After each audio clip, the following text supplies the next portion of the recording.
A neblina emerge do lago como um despertar de consciência. Densa, senciente e inteligente. Ela aproxima-se de si lenta e propositadamente, como se respirasse, extraindo a umidade do próprio ar, transformando-se numa massa visível que se move contra o vento, movendo-se em direção ao som da voz humana, em direção à intensidade emocional, em direção à vulnerabilidade. O coletor de névoa aparece quando mais precisa, quando está a procurar, quando está a sofrer, quando está a invocar os fantasmas de pessoas mortas. A névoa surge nesse momento e oferece algo, oferece respostas, oferece conexão, oferece levá-lo a um lugar belo onde residem as respostas. 3 famílias aprenderam isso. 3 famílias perderam entes queridos para o nevoeiro. 3 famílias ouviram as suas vozes regressar da bruma durante anos a fio. É isso que o coletor de névoa faz. É assim que funciona. Esta é a mecânica do desaparecimento impossível. Agosto de 1994, Terras Altas da Escócia, Parque Nacional de Cairngorms. Robert MacLeod decidiu que esta caminhada salvaria o seu casamento. Levou a sua filha de 7 anos, Emma, porque os acampamentos costumavam significar união, costumavam significar momentos em família, antes de tudo se desmoronar, antes que o silêncio distante de Sarah se tornasse um muro entre eles. Robert pensava que não havia nevoeiro em agosto de 1994. Época de bom tempo, mas a Escócia tem regras diferentes. O tempo muda a cada instante. A neblina aparece onde a previsão não indica nenhuma. Iniciaram o trilho por volta das 14 horas daquele dia. Sarah e Robert caminhavam lado a lado inicialmente. Emma corria à frente, animada, uma família normal. Tentando, Robert viu o rosto de Sarah relaxar um pouco enquanto observava Emma chapinhar no riacho. Talvez o casamento pudesse sobreviver a esta viagem. Talvez pudessem encontrar o que tinham perdido. Então, o nevoeiro desceu a montanha como uma avalanche a cair de lado. Uma neblina impossível. Uma parede vertical de branco. No instante, ar limpo. No instante seguinte, nada. Visibilidade desaparecida. Os Cairngorms engolidos pelo branco. Emma entrou em pânico. Chamou por Sarah. Sarah respondeu. Estou aqui, meu bem. Segurou a mão de Robert. Permaneceram perto. Caminharam juntos. Emma estava talvez a 5 metros à frente. No trilho, ainda visível na névoa branca, mas cada vez mais tênue. Sarah sentiu a ansiedade aumentar. Disse, vamos ficar juntos. Respirou fundo, disse, vejo-a. Ela está mesmo à frente. Robert disse, devíamos voltar. O tempo está a mudar. Isso não estava previsto. Sarah disse, não, eu vejo-a. Ela está ali. Vou apanhá-la. Sarah beijou Robert rapidamente, quase agressivamente, como adeus, como se soubesse. Depois caminhou para dentro da névoa mais densa em direção à voz de Emma.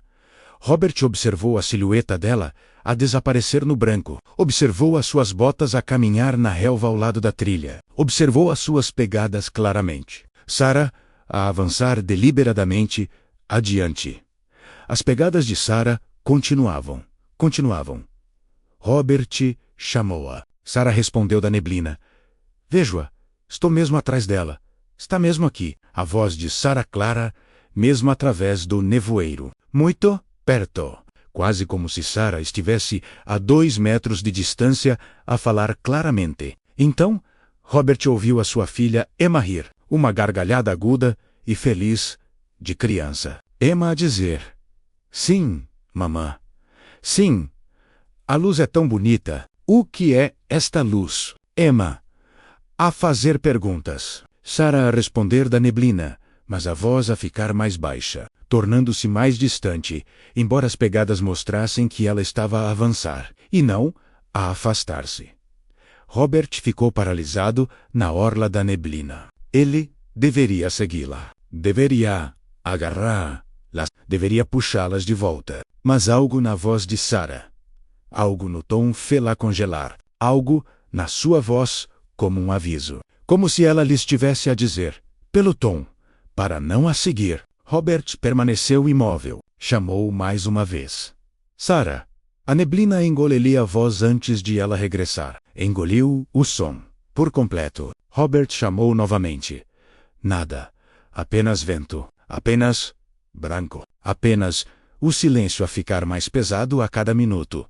Robert esperou. Ligou repetidamente. Finalmente, pegou no telefone de emergência. O sinal era péssimo, mas conseguiu completar a chamada. O resgate de montanha chegou. 3 horas depois, em agosto de 1994, trouxeram imagens térmicas. Trouxeram cães de busca. Trouxeram desespero. Entraram na neblina, seguindo o trilho. As imagens térmicas não mostraram qualquer sinal de calor. A neblina estava a absorver energia de alguma forma. Os cães estavam confusos, assustados. Recusaram-se a entrar na neblina. Apenas andavam de um lado para o outro na borda, a choramingar. A equipa de resgate mediu as pegadas. Encontraram as pegadas de Sarah a continuar exatamente por 47 metros no nevoeiro, onde pararam abruptamente a meio do passo. A pegada estava preservada na lama. Pé direito à frente. Pé esquerdo apoiado no chão. A posição sugeria que ficou parada a meio do passo e nunca mais se mexeu, sem retomar o movimento, sem se virar, sem qualquer perturbação. Simplesmente parou, permanecendo imóvel no trilho. A 47 metros na imensidão branca, procuraram durante toda a noite. Naquela tarde de agosto de 1994, encontraram Emma 3 horas depois do início das buscas. Emma dormia ao relento, na neblina, 50 metros abaixo do local onde começara. Emma tremia de frio, confusa, mas viva. Ilesa, Emma acordou a chorar, perguntando pela mãe. Perguntando onde a mãe tinha ido. Perguntando por que é que a luz tinha deixado de ser bonita. Emma não se lembrava de ter percorrido 50 metros a descer. Para ela, pareceu que foram segundos. Instante. Como se tivesse piscado e estivesse noutro lugar. Meses depois, nesse mesmo ano de 1994, Robert hipnotizou Emma, tentando aceder às suas memórias. Sob hipnose, Emma descreveu tudo com clareza. A mamã segurou a minha mão dentro da luz branca. Era lindo. Era uma luz, mas branca, não amarela. Tudo brilhava. A mamã estava a sorrir. Um sorriso verdadeiro. Um sorriso verdadeiro como o do papá. A mamã disse, segue-me. A luz quer-nos. E eu disse, está bem. Então a mamã disse, espera, para, não me sigas mais. E a mamã largou-me a mão e eu comecei a cair. E eu estava e depois estava na erva. Erva fria, sozinha. Emma nunca tivera uma recordação tão nítida como aquela. A memória acabou. Simplesmente cortou-se. Sem transição. Sem sensação de viagem. Um momento a segurar a mão da mamã numa luz linda. No momento seguinte, sozinha na erva fria, nada entre os dois, Robert visitava Cairngorms a cada poucos anos após o desaparecimento, procurando, esperando, ligando. Em 2014, tinham passado 20 anos desde agosto de 1994. Robert regressou ao mesmo local. A neblina materializou-se novamente de repente, desafiando as previsões meteorológicas mais uma vez. Robert ficou à beira da neblina, respirando pesadamente, coração acelerado. Ele ouviu algo. Assobio. A música favorita da Sarah. Uma antiga canção folclórica. Sarah costumava cantarolar enquanto cozinhava. Robert ouviu-a claramente de dentro da neblina. Depois, uma voz. A voz de Sarah. Exatamente como se lembrava. Sarah a chamar pelo seu nome Roberto. Robert. Consegue ouvir-me? Venha para a luz. Robert. A luz é tão bonita. Bear. A Emma está aqui. A Emma está feliz. Venha ter conosco. Robert. A voz era absolutamente a de Sarah. 20 anos depois, em 1994. Inconfundível. Inalterada. Perfeita. Robert pegou no telefone. A gravação desse dia, em 2014, continuava. A voz continuava a chamar. Robert ficou a gravar a voz da esposa na neblina durante 12 minutos, naquela tarde. Então, a neblina dissipou-se. A voz parou. A gravação foi reproduzida na perfeição. A voz de Sarah. O seu tom exato. A sua inflexão. Depois de 2 décadas desaparecida desde 1994, chamando da névoa em 2014. Agosto de 2003, Floresta de Aokigahara, base do Monte Fuji. Japão, grupo de 6 turistas realizava uma caminhada guiada por uma floresta ancestral. Floresta famosa. Floresta infame. Floresta onde desaparecem muitas pessoas. Mas a empresa de turismo insistia que era seguro. Insistia que a neblina só aparecia ocasionalmente. Insistia que os guias conheciam o caminho. Tomoe, contabilista de 34 anos, e Kenji, empresário de 37 anos, fizeram a digressão juntos nesse verão. Colegas de trabalho. Amigos, ambos já tinham feito trilhos antes. Ambos se sentiam confortáveis com o risco. O nevoeiro apareceu sem aviso naquele dia de 2003. Materializou-se em redor do grupo repentinamente. Num instante, o caminho estava limpo. No instante seguinte, branco. Um branco impenetrável. O guia parou imediatamente o grupo. Disse para ficarem juntos. Disse-lhes para não se afastarem. Disse que o nevoeiro em Aokigahara podia desorientar. Floresta densa, fácil de se perder. O grupo seguiu lentamente pelo trilho marcado naquela tarde de agosto. Todos se contavam regularmente. Todos respiravam pesadamente. O nervosismo misturado com esforço. Depois o guia contou as pessoas. 6. No total. Depois, o guia contou novamente. 4 pessoas. Tomoe e Kenji tinham desaparecido. Simplesmente desapareceram. Ninguém os viu partir. Ninguém os ouviu separarem-se. Apenas um vazio onde estavam. Nada. O guia seguiu imediatamente as pegadas no nevoeiro. Pegadas nítidas na trilha. As botas de Tomoe e Kenji a deixarem marcas no musgo. O guia seguia-os, chamando pelos seus nomes, seguindo as pegadas, entrando ainda mais no nevoeiro naquele dia de 2003.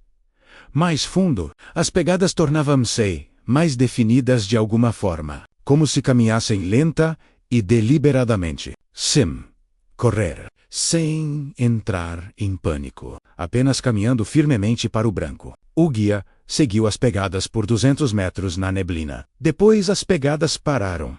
Abruptamente. Os 2 caminhantes parados no trilho. O guia conseguia vê-los vagamente através do nevoeiro. Chamou. Nenhuma resposta. O guia aproximou-se. A neblina tornou-se incrivelmente densa. O guia não conseguia ver as mãos diante do rosto. O guia recuou passo a passo. Quando o nevoeiro se dissipou, o guia estava sozinho. Tomoe e Kenji tinham desaparecido. Nenhuma pegada a regressar. Apenas as pegadas para frente terminando. As equipas de resgate realizaram buscas durante toda a semana após o desaparecimento. Em agosto de 2003, nada o encontraram, declararam ambos os excursionistas desaparecidos e presumivelmente mortos. Caso encerrado. 5 anos se passaram. Agosto de 2008.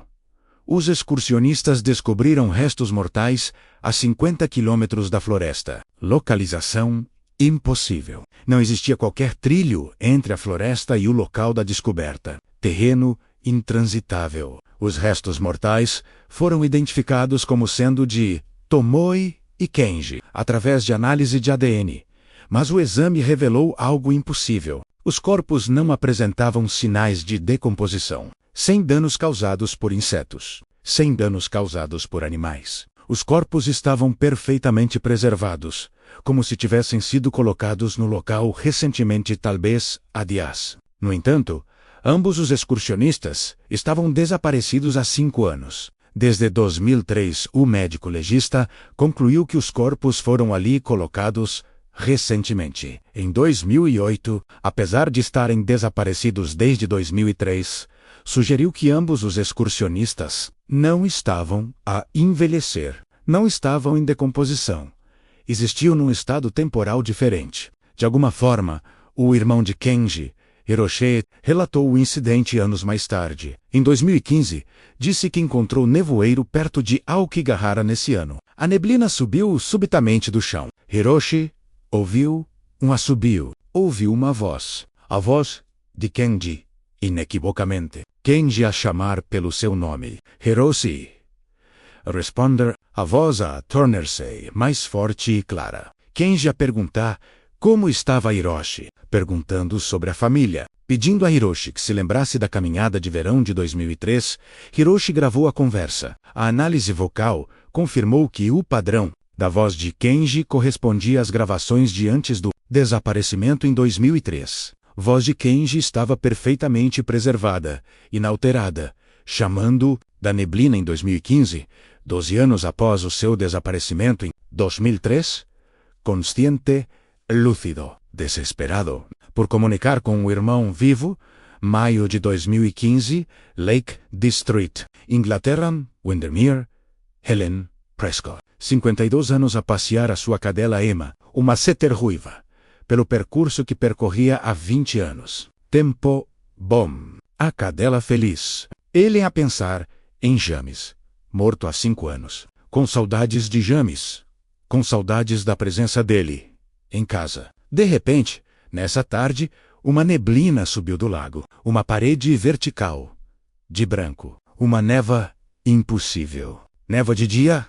Claro que surge do nada. Ellen pensou em voltar, mas depois ouviu um assobio naquele dia de maio de 2015. Um assobio familiar, a melodia de James. A música que ele assobiava enquanto cozinhava, uma música que Ellen não ouvia há 5 anos. Desde a sua morte. Um som vindo de dentro da névoa, de dentro da bruma, de um lugar impossível. Ellen parou de andar. Escutou.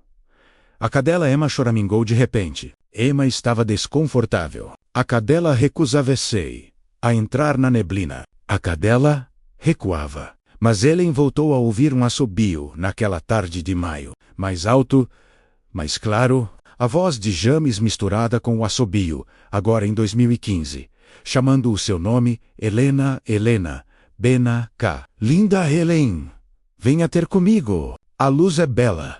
Ellen, vem ver. Ellen deu um passo em direção ao nevoeiro. Emma agarrou a perna de Ellen com a boca, tentando impedi-la. Ellen empurrou a cadela. A cadela soltou-a. Ellen caminhou para o branco em maio de 2015. Testemunhas à distância viram a silhueta de Ellen no nevoeiro, movendo-se em direção ao som, movendo-se deliberadamente, movendo-se como se estivesse a ser puxada. O contorno de Ellen foi ficando cada vez mais fraco naquele dia de maio. Ellen parou de se mexer, a silhueta congelada na neblina. Depois, a neblina engrossou, envolveu tudo. Quando a neblina se dissipou, Ellen tinha desaparecido. A cadela Emma estava na orla da neblina a ladrar desesperadamente, a arranhar o chão, recusando-se a entrar. Ellen desapareceu naquela tarde de maio de 2015. Emma, a cadela, foi encontrada 48 horas depois, a 48 quilômetros de distância. Ela caminhava em direção à origem do nevoeiro no Lake District. Estava exausta e desidratada, mas viva. Era evidente que sentia uma necessidade incontrolável de viajar, sendo claramente atraída pelo nevoeiro. Só foi possível sair de lá para evitar a sua fuga. O veterinário não encontrou nada de errado fisicamente com ela. Emma parece anormal, exceto pela obsessão. Obsessão em regressar ao Lake District e encontrar Ellen. As equipas de busca encontraram o corpo de Ellen 8 anos depois, em 2023, encontrado submerso num lago, a 50 metros de profundidade, perfeitamente preservado. Corpo intacto, sem restos mortais, sem sinais de decomposição ou danos causados pelos peixes. O corpo estava perfeitamente preservado, como se tivesse sido ali colocado dias antes. Em 2023, os exames médicos determinaram que o corpo foi colocado no lago recentemente. Em 2023, no espaço de uma semana. No entanto, Ellen desapareceu em maio de 2015, 8 anos antes. Impossibilidade forense. O corpo não poderia ter sido preservado durante 8 anos, e apresenta-se MT, o bom estado em 2023. Contudo, as evidências são claras.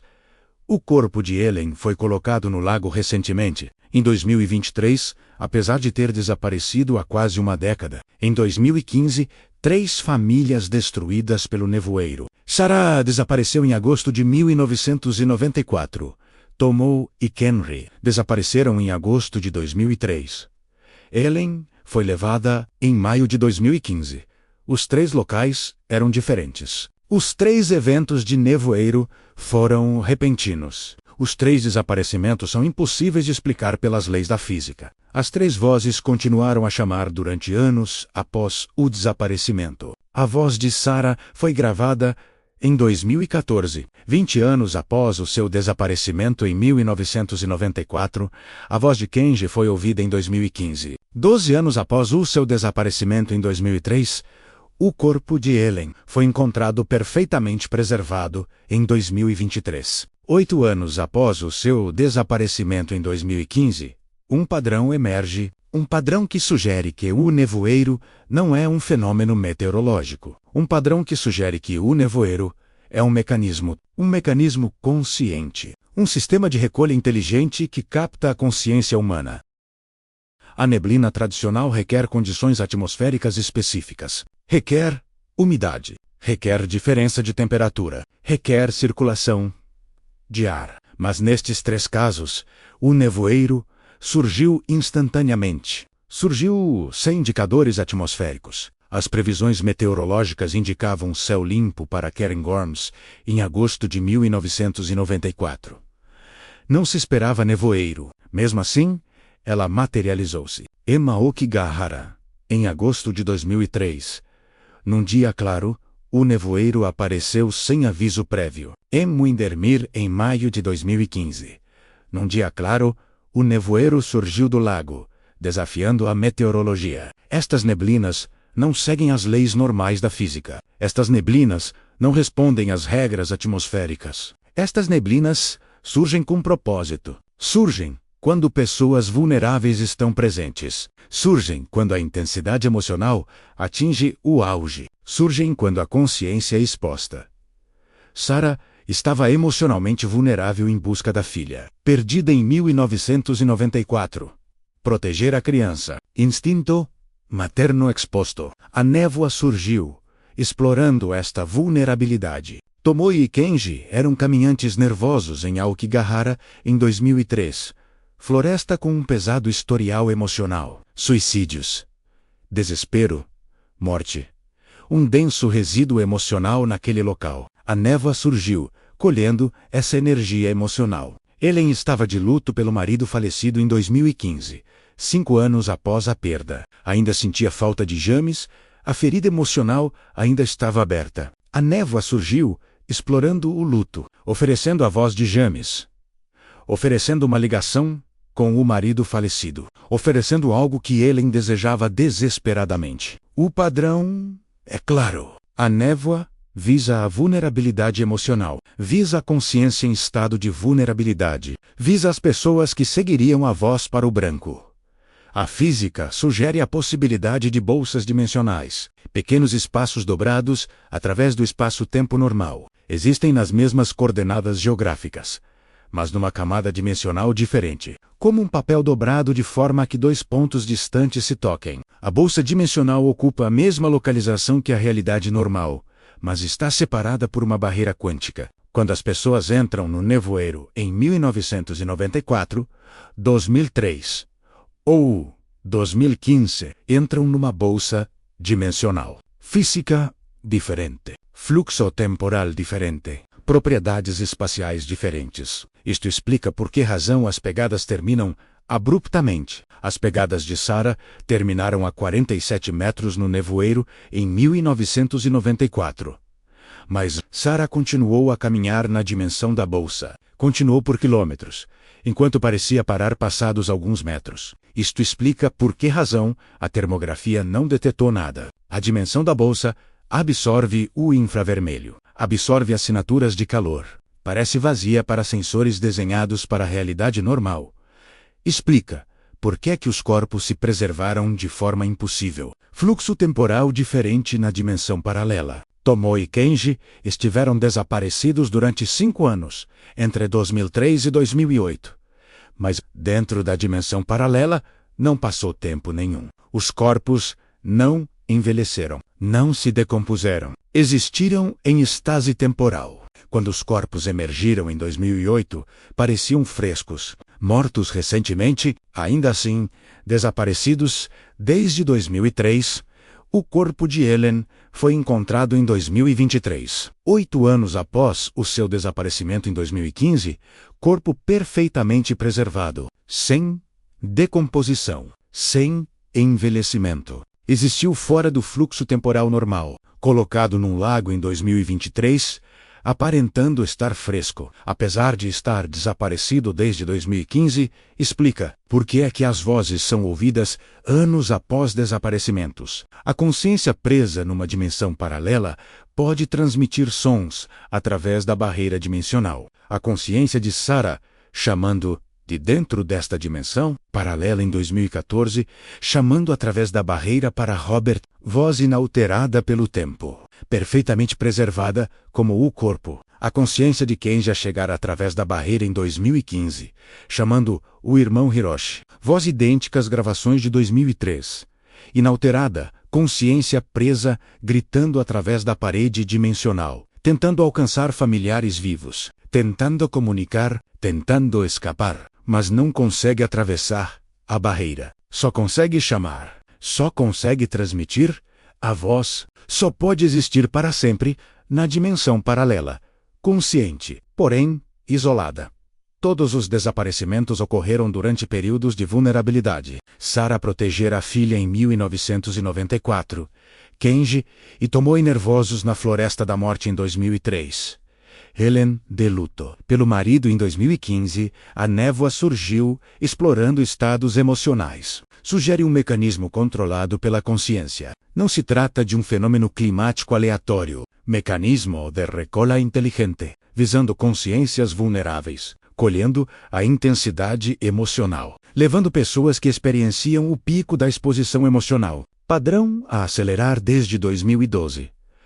Antes de 1994, poucos relatos esporádicos. Após 2003, frequência crescente. Após 2012, crescimento exponencial. Eventos de nevoeiro a multiplicar a Misei pelo mundo. Continentes diferentes. Mesmo mecanismo sugere que as barreiras dimensionais estão a enfraquecer globalmente. A recolha de consciências está a tornar-se mais agressiva, mais frequente, mais bem-sucedida. Algo que opera o coletor de nevoeiro tornou-se mais eficiente após 2012, tornou-se mais voraz, tornou-se mais desesperado.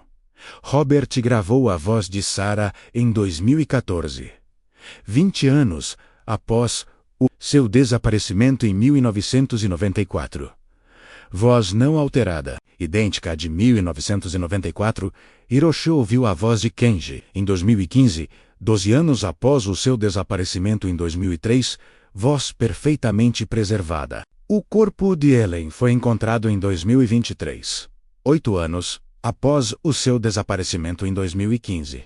Corpo perfeitamente preservado. Todas as evidências apontam para a mesma conclusão. A consciência captada na névoa não envelhece, não muda, não se decompõe. Existe num presente eterno dentro de uma dimensão paralela, presa para sempre no momento da captura. Sarah ainda a viver agosto de 1994. Ainda à procura de Emma dentro de uma bela luz branca. Ainda a chamar por Robert. A pensar que já tinham passado segundos, e não décadas. Kenji ainda a seguir o trilho de 2003. Ainda a sentir a névoa adensar-se. Ainda a tentar chamar pelo irmão. Ainda consciente. Ainda preso. Ellen ainda a seguir a voz de James de 2015, ainda a acreditar que o marido está perto, ainda a caminhar em direção ao assobio, ainda à espera de uma conexão. Os três eternamente preservados nos instantes em que entraram na névoa, eternamente conscientes. eternamente aprisionados, eternamente chamando o mundo dos vivos através de uma barreira dimensional que não conseguem atravessar. Todos os que entram na névoa ainda estão conscientes neste momento, caminhando numa dimensão paralela, chamando pelos entes queridos através da barreira, vivenciar o tempo de forma diferente. Os anos passam como segundos, os séculos como minutos, completamente isolados da realidade normal, perfeitamente conservados em estase, gritando para sempre na névoa. Ninguém do lado de fora ouve. Ver para sempre entes queridos do outro lado da barreira, incapazes de os alcançar, presos para sempre na bela luz branca que Emma descreveu, experimentando para sempre o momento da entrada, incapazes de avançar ou recuar no tempo. Sarah ainda dentro da névoa de Cairngorms desde 1994, caminhando incessantemente através do branco, chamando por Emma, chamando por Robert, ouvindo as suas vozes fracamente através da parede dimensional, mas incapaz de os alcançar, incapaz de voltar. Tomoe e Kenji ainda a caminhar pelo trilho de Aokigahara, desde 2003, movendo-se incessantemente para frente através do branco, chamando incessantemente por um guia, tentando incessantemente encontrar uma saída. Mas a saída não existe. A dimensão paralela não tem saída, apenas entrada. Ele ainda a seguir a voz de James, desde 2015, caminhando eternamente, em direção a um assobio que nunca se aproxima, nunca chega à fonte. Caminha eternamente sob a luz branca, acreditando que a ligação está próxima, acreditando que James espera logo à frente. Persegue eternamente uma voz que não leva a lado nenhum, presa eternamente nesta busca. A neblina não mata pessoas. A névoa captura-as. As armazena. Preserva-as eternamente. Usa as suas consciências. Usa as suas vozes para atrair os outros para a névoa. Usa a voz de Sarah, gravada em 2014, para chamar Robert para o branco. Usa a voz de Kenji Vidal em 2015 para atrair Hiroshi. Usa o anseio de Ellen por James para atrair outros que sofrem pela perda dos seus cônjuges. O coletor de consciências enche os bolsos com a consciência humana acolhida, com emoções captadas, com a consciência a gritar, presa, incapaz de escapar, incapaz de morrer, incapaz de envelhecer, incapaz de avançar no tempo, eternamente presente no momento da captura, eternamente chamando através da névoa, eternamente preservada, eternamente consciente, eternamente presa, construindo a coleção, tornando-se mais forte, tornando-se mais eficiente, colhendo mais consciência a cada década, a cada ano, a cada evento de nevoeiro. O padrão acelera. As barreiras dimensionais enfraquecem. Mais pessoas vulneráveis. Mais eventos de névoa se materializam. Mais consciência colhida e aprisionada na eternidade, onde o tempo para, mas a percepção continua para sempre, gritando silenciosamente, onde o mundo dos vivos não consegue ouvir. Cada vez que a neblina surge repentinamente de um lago, se materializa numa floresta ou desce da montanha sem aviso prévio, cada vez que a névoa aparece onde não deveria, cada vez que ouve uma voz a chamar do branco, cada vez que um assobio soa familiar, lembre-se da Sarah, lembre-se de Tomoe lembre-se, de Kenry lembre-se, de Ellen lembre-se, de que eles seguiram as vozes em direção à bela luz branca. Lembre-se de que nunca mais voltaram. Lembre-se das suas consciências, ainda presas eternamente em bolsas dimensionais, a chamar desesperadamente, tentando avisá-lo, tentando dizer-lhe para não segui-los. Ou entre. Não acredite nas vozes. Não confie na luz. A bela luz que Emma descreveu não é a saída. A bela luz é uma armadilha, prisão eterna, onde a consciência é preservada, para sempre incapaz de escapar, incapaz de morrer, incapaz de parar de chamar através do nevoeiro, esperando que alguém lá fora ouça, à espera que alguém os resgate. Mas o resgate é impossível. O coletor de névoa nunca liberta o que captura, nunca devolve a consciência que colhe, apenas usa as vozes aprisionadas para atrair mais pessoas para o branco, para aumentar a coleção, para construir a prisão eterna de consciências perfeitamente preservadas e gritantes, presas fora do tempo para sempre.